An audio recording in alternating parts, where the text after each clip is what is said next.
it's me, Renee. I'm back. And so today is Monday, so I thought I'll do a fitting video, at least in my mind, with doing the disappointed, what was I say, disappointed videos, disappointed reads of 2021.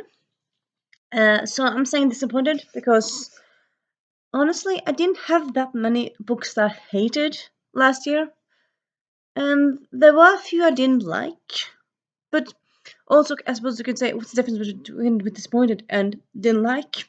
In my head, I think disappointed is a book you like, but it didn't live up to expectations.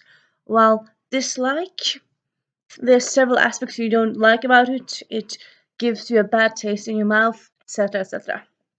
And yeah, so for the most part, last year, like some bits of last year, I didn't like. I was kind of in a slumping mood, so I didn't read very much. So yeah, for like some weeks I might have read one book each week instead of several, which I have been doing in the past, where I've read like 3 or 4 or 5 in a week.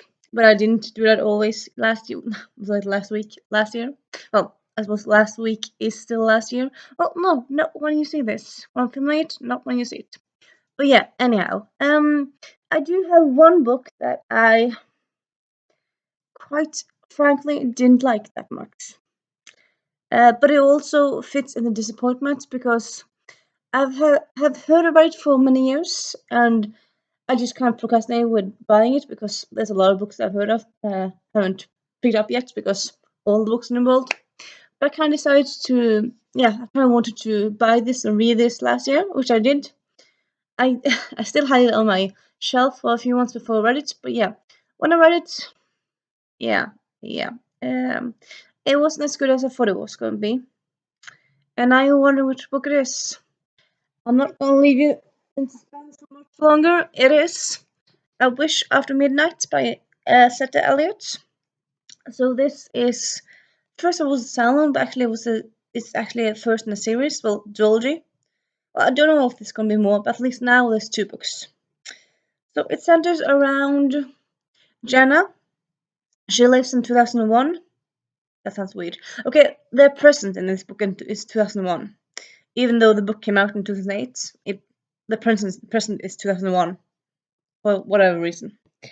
And it's been described as, or like marketed as, a time travel story featuring a Black American, which it is, but the time travel doesn't really happen until like, I would say like maybe 10 chapters, maybe not 10 chapters, but many chapters anyway. And also, even though like even though it's not a huge book, every chapter has a lot of things that's happening. Well, I know that sounds weird. Like, yeah, okay. Every chapter, like every paragraph, is kind of packed full. So it's not like one paragraph is just describing one look. It's one look and one person walking to from one side of the room to the other and thinking. And yeah, there's a lot of things happening. Well, at the same time, I know this sounds contradictory and weird, but at the same time, nothing much happens really. Like, if I were to, yeah, it's a bit sun. If I were to put on like my, right, yeah, put on my, what's the word again? My analytic glasses and be like professor-ish and saying like, you, person who reads this book, or person who reads a text, you have to write down exactly what happens. Not like he said, she said, like everything that happens, but like if you're gonna boil stuff down, what's the important things? And in this book, honestly, not that much important happens. Though this might be just me being stupid, and I don't understand subtleties and stuff. That's maybe maybe more happens in this book than I've caught on. But at least in my experience, not that much happened. Like, she struggles with school, struggles with her family. She hides in a garden close to her that's kind of closed off, but she goes there some way sometimes. She gets transported to the past, 1700s, which is not fun for a Black American. So and then she first ends up in an orphanage. Yeah, sorry, I'm kind of giving you, but yeah, I'm gonna talk about it. So she ends up in an orphanage. She ends up uh, helping a doctor, and she finds love or companionship, and that's more or less it. That might sound interesting and good, and I suppose it might have been fine with not having a book being filled with action and filled with plot points. I mean, not all books have all that much going on, but like still, like if yeah, yeah, yeah, I can't bother. But still, like even like yeah, as I said, some books have not a lot of plot going on, but they're still good because of the writing and the characters are very interesting. It's funny, it's captivating, there's drive in it. This one, honestly, for me, it didn't really do that much for me. It was just well, I didn't enough it, but it was just kind of barely like I finished it because it was it was just above interesting, but it wasn't very interesting. It was just slightly interesting. And yeah. So I don't know. It's probably something to do with me having heard about this book for so many years and thinking, and it's being described as a time travel story, and the beautiful cover. But honestly, I kind of think it didn't really feel that time travel-y. That sounds weird. Okay. So, some books are more like there's not that much around. It's just kind of it happens to be a time travel book, but it's more about the characters. But yeah, I don't know. I can't really explain it. I didn't really. I felt like it. Honestly, I felt like it. I should have either been completely in the past or completely in the present. The point, like the fact that it was a time travel book, is like why I didn't really see the point. I didn't really. Yeah. Yeah. I didn't like it that much. So yeah. You know what? I'm gonna fix the. Yes, I'm back. So now there's not so much light there, so it works this way. And yeah, so that book sadly didn't live up to my expectations, and yeah, uh, I know it kind of has a cult following, and there's not that many time travel books with Black Americans, so just for that fact, it's a cool book. But yeah, it's not for me. So yeah, I'm gonna be giving it away to charity and hope someone else gets some enjoyment from it, or some more than me did. I mean, I got some enjoyment, but yeah. Then we have a book that's kind of interesting, I suppose, in a way. And I suppose also like you might think, well, if this is the most disappointing reads or worst reads of last year, why do you still keep them? Don't you usually give away books that you don't enjoy?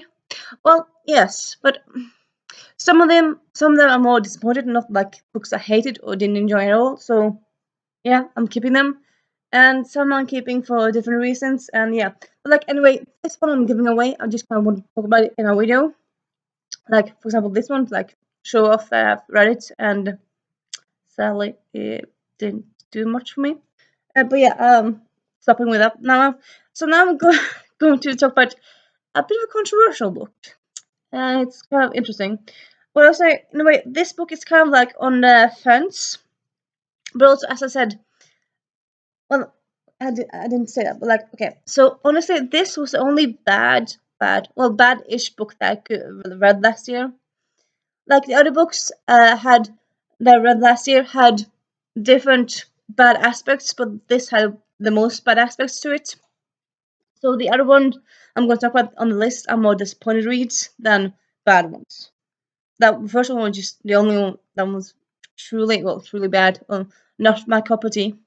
These other ones are books that I enjoyed more of, but still didn't enjoy very much. And yeah, yeah, I'm talking myself around it. But the thing is, this next one is going. Well, so this next one, it's going. Of course, it's going to go on this video, but it's also going to go on a video I'm going to do of impactful reads. So that might think like, why is it only like impactful reads doesn't that mean like life changing or interesting reads or like good reads? Haha. Well, it is, but yeah, okay. I'm just gonna show you and talk a bit more, and you'll understand, hopefully. So the book I'm talking about is Prom Theory by Labar. So this is the YA book that's centered Iris. Iris, who has non-verbal learning disorder, which is something that I have as well, and it's something that has never been used in any non-fiction book at all, to my knowledge. I suppose there might be some book in a fiction in a language I don't know that, but I'm pretty sure there's not that much. And it's probably because non-verbal learning disorder, it's a thing, but it's not a huge thing. Like if you throw a stone down any street, you'll bound to hit. This is just a weird metaphor. You're bound to hit like 10 people with dyslexia or 20 people with HD. You're bound to get like there's lots of like diagnosis that's a dime a dozen. Non-verbal learning disorder isn't that common. I suppose might be wrong now, but I'm pretty sure it's not that common. At least I haven't really met that many people with it. There was like this article in a newspaper in Norway around 15 years ago talking about it, and there was interviewing one person, and she had it, of course. But and then I kind of started pen paling her a bit. But other than her, I honestly have never met anyone else with it. And so yeah, just having this book where the protagonist had NLD, non-verbal learning disorder, was so impactful and nice for me. I just love it so much just for that fact. The author does not have it herself, but her daughter has, so it's yeah. And also at the end, there's a note from a doctor and also a note about NLD, and yeah, so that's very good and fun. But the reason it's on this list and this video was that other than I suppose maybe I had high expectations because I knew this. Sorry, protagonist had an ADHD, and aspects of these books was really good. But honestly, I felt like the character Iris, which is the protagonist with NLHD, I felt like she was too robotic. I feel like often when I can't say when NLHD people are portrayed in media because that never happens unless it's off page. Like if someone's being portrayed as quirky but there's no diagnosis on them, then you can like have a headcanon of people. But like if it's on page, which never really happens, but like on page representation of autism or Asperger's and different parts of that kind of those kinds of things, which has similarities to NLHD. Sometimes I feel like they're kind of portrayed too robotic, like Sheldon Cooper in Big Bang Theory. He's a nice character, but sometimes it just feels like too robotic. It doesn't really understand humans um or feelings at all. And I suppose in a way, yeah, that's true. I mean, the thing with NLHD and autism and things like of that nature is that we often don't really understand subtleties and human interactions and people. But at the same time, I mean, we do have feelings. We do like if a person is sitting on the ground crying, we do understand that the person is sad. Well, I suppose that person also might be frustrated, but like we understand that something huge is going on there. Well, it doesn't like seem that way all the time in some books, and yeah, I felt like Irish. She kind of felt way too much. What's the word again? She just felt like way too much.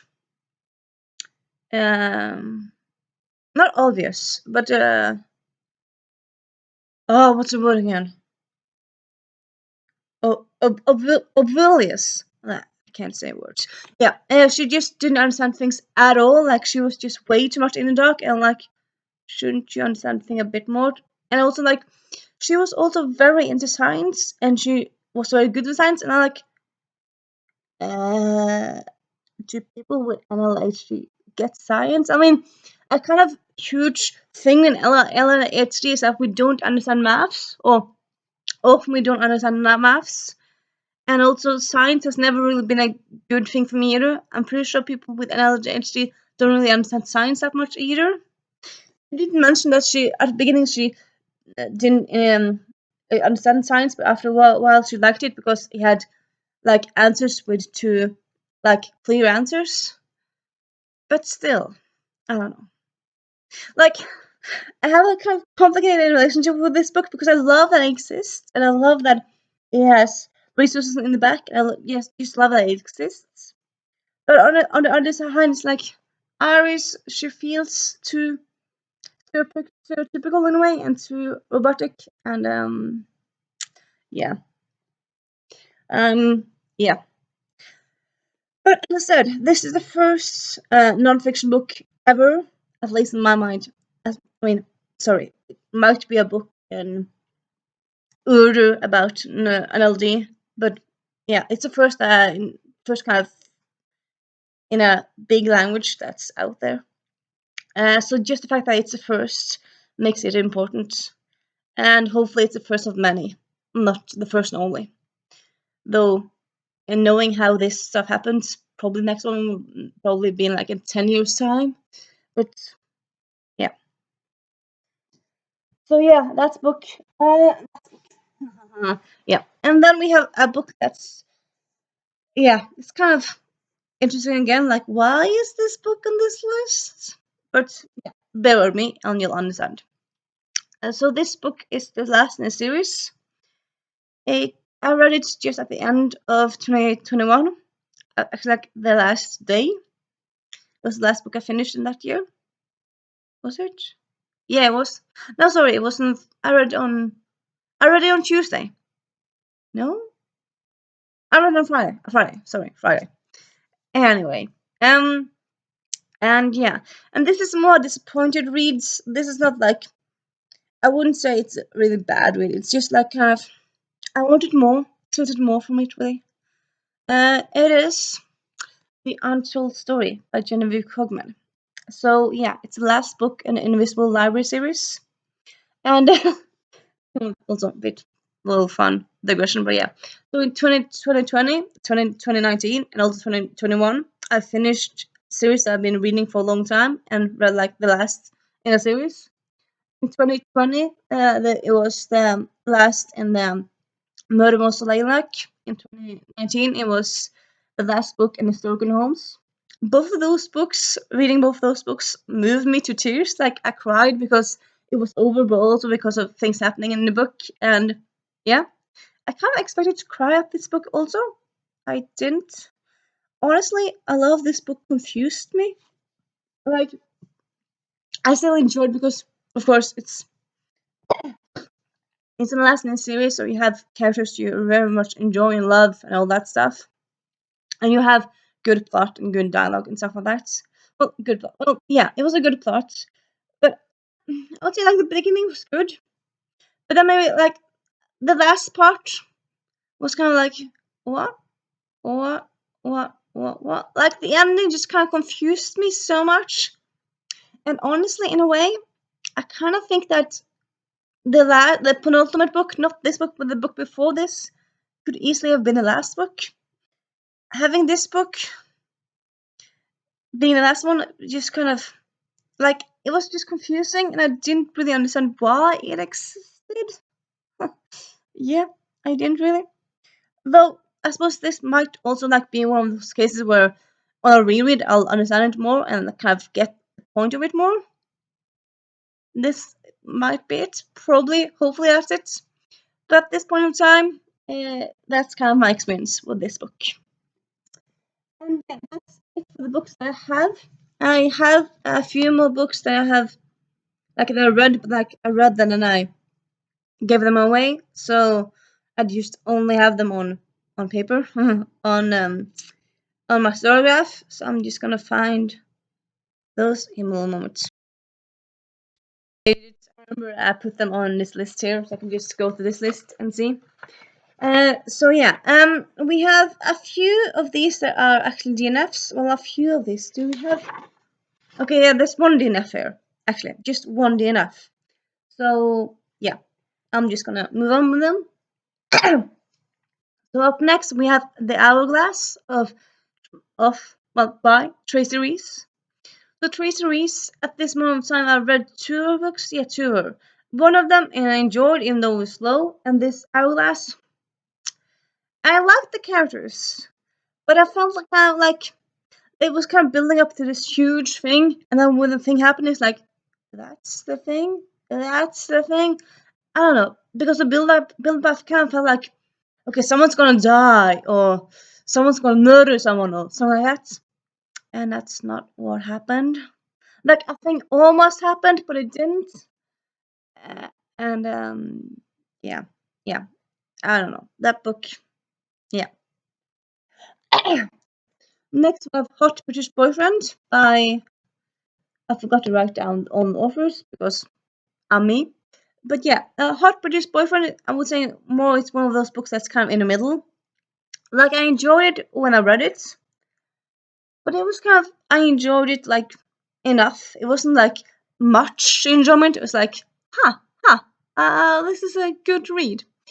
But I wouldn't like, it's not a book I've been thinking a lot about after I finish it. And it's not like a book I would want to recommend to people if like they need an amazing read. It's a book I would recommend like if you want a decent sounds mean. Okay. If you want a nice entertaining read, because that's what it is, but it's not like something that sticks with you for a long time. It doesn't really have much to it. But like one thing I really enjoyed with it that was enjoyed about it was the fact that the protagonist in it is not school let's say school Norwegian. It's not like school amazing. Like I feel like all the protagonists in YA books when it's like a school setting are always like A and B students, or like they're and like they might get a B and like, oh my god, I got a B, it's the end of the world, and it's like, no, a B is the end of the world. It's so weird, at least in my head. So like this character, she gets C's, D's, a few B's, but like she has to struggle to get a B, and I really enjoy that you have like a character like that, because like, yeah, it's just so annoying. Like if you read YA and like if you kind of thinking like, okay, YA shows you reality, which obviously it doesn't. Like it should show you reality, like in a way, it should in a way. And yeah, it just shows you all these perfect people. It's like that's not real. That's not real. Like if you were to believe that this was reality, you would, all the people who get C's and D's would not exist. Which, yeah, I mean, like since like if you think that YA books are reality, then either everyone would be amazing in school or flunking out. Which, I mean, there's people in the middle there. I was one of them. I suppose maybe it's kind of different with like the US and Norway, but like in Norway, I would say it's not that like a lot of people get C's, D's, and that's fine. Like I suppose because of a way of how like college is free here, and there's lots more college. Well, it's not more, but like yeah, college is free, and it's not like only the best of the best gets into college. So yeah, a lot of people like, and everyone who wants to really gets into college. So, or like more or less everyone. So yeah, like I got D's, I got into college, no problem. I got D's in college, no problem. So yeah. And then we have The Reader by Tracy Tree. So this one was actually the only sorry, the only DNF. So it's about a world where books are magic and the written word doesn't really happen anymore. And like the concept is so cool. But I remember doing DNFing it. Well, I didn't DNF it. I think pretty sure the thing that I DNF'd it for was that kind of, it was slow and not that much happened, and then stuff kind of happened all at once. It just kind of confused me, and yeah, the execution of it was just yeah, yeah. So like yeah, I read a lot. There's a lot of books out there. If a book isn't holding my whole attention, I will DNF it. I'm ruthless. I will DNF it. So yeah. Mm, in a moment. Yeah, it's a little conversation there. But yeah, The Reader. Great concept, not for me, sadly. Then we have The American Princess. Again, I don't remember the author here, but I'll link it. I'll link it.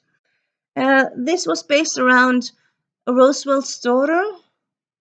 Yeah, Roosevelt's daughter. So, like the American princess and the princess, and like she's the daughter of a president. It's based on real life, but it's a fictional account of it. And honestly, like I felt like sometimes like a plot went too fast, and sometimes it went too slow. And like it was kind of like one paragraph you were introduced to this hot guy, and next paragraph the hot guy is dead. It's like, what? Okay, so we were probably supposed to feel sad he's dead, but like we didn't really get to know him, so I'm not that sad. So yeah, it wasn't up to my expectations really. And then this is a bit controversial, but yeah, then we have Such a Fun Age by Kyla Reid. Everyone seems to be like more or less everyone, because not everyone, but yeah, a lot of people love this. I don't really remember if this came out last year. Maybe it came out 2 years ago.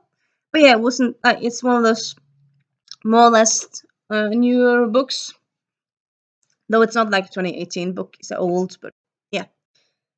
And yeah, it's a look on race in America and uh, whites and wokeness and things like that. And honestly, I liked it. I didn't love it. I kind of felt like, yeah, like there's probably stuff that I didn't really understand, because I felt like things were going on and I could like almost understand it. Like I could like see, okay, she's laughing, but that's not fun. Okay, so she's laughing of something that she what I like some stuff that I didn't understand. I kind of thought, okay, this it's probably gonna be like a thing where I don't understand it because my NLHD doesn't understand life people all the time. So yeah, and yeah, relations. So yeah, sadly that's not. Yeah, if there's a movie of it, which probably will happen sometimes, I probably will check it out. But yeah, it's not a book I'm gonna reread really. Then we have My Calamity Jane, which I actually started in 2020 and then put down for like a year and then finished it last August. So yeah, My Calamity Jane. Like the beginning was good, but like I kind of put it down around like halfway point because I didn't love it, and then I kind of said like, okay, I'm just gonna finish it last year. I finished it, but I don't know. All in all, I would say the first two books in My Jane series was better. Then again, I kind of want to read the My Mary series, so this is a bit weird. But like, there were different books in the same series, so that's not that weird. But yeah, My Calamity Jane. I like aspects of it, but I didn't love it. Then we have Legacies by Mercedes Lackey and someone else. I don't remember the author, but yeah, it's a co-authored book. Yeah, it's a book like it's interesting. Stuff happens, like it doesn't really happen that fast, so it's like it's kind of slow book, and then that at the end everything happens, and then it's just very scary, and like doesn't really it shouldn't really be that scary because the beginning is not that scary, and then suddenly it's very scary. It's like they decided suddenly to make it a horror book. It's like, where did this come from? Like, what? Supposedly it was kind of meant to kind of ride off the Vampire Academy wave. Like, it's set in a boarding school. I suppose there's some similarities to it, but like, for the most part, it's not that similar. And yeah, Vampire Academy, I love Legacies. I finished it, but that was kind of at the end. I was kind of like train wreck thing. Like I kind of had to finish because it was just I couldn't take my eyes off it. But yeah, I've given it away because yeah, not that good. Then we have Of Curses and Kisses by Sanya Menon. This is her first in a retelling of fairy tales. I listened to it on audiobook, and yeah, I like the idea of it. I like the I like the idea. I like the framing of it, but the execution was kind of like, I don't know. I feel like if you just talked much sooner, uh, it would just be no a lot less conflict, and also like, I don't know. I enjoyed it, but I didn't enjoy it very much, and also I felt like the ending kind of came too fast, and like the resolution was just like boom, now we're happy, and I'm like, okay, that's a bit. I feel like it felt more like a big prologue, and then the end, boom, just kind of ends, and I'm like, no, books, you need a beginning, a middle, and an end. You can't just have a beginning and a middle and an end. No, no, no, no. But yeah. Then we have the next last one. But yeah, the book Ninja. Again, I don't remember the author. I'll put it down. So this is about sorry, a woman who works in a bookstore.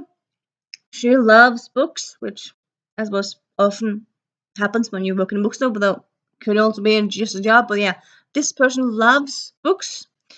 I think it starts more or less with her breaking up with her boyfriend or something like that, and then being sad, and then kind of deciding like, you know what, I'm gonna buy my own personal reads and then put them around town and like write stuff in them and write my email in it, and then people can contact me, and like it will be a fun way to meet guys.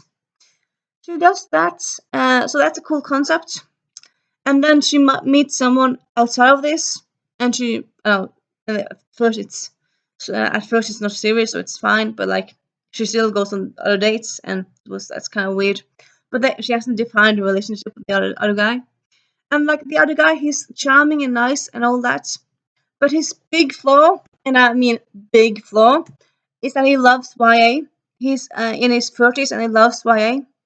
And so this protagonist doesn't really like YA at all. It's like, YA is too juvenile and it's not really good. And yet she loves romance. I mean, she loves all the other types of books except YA.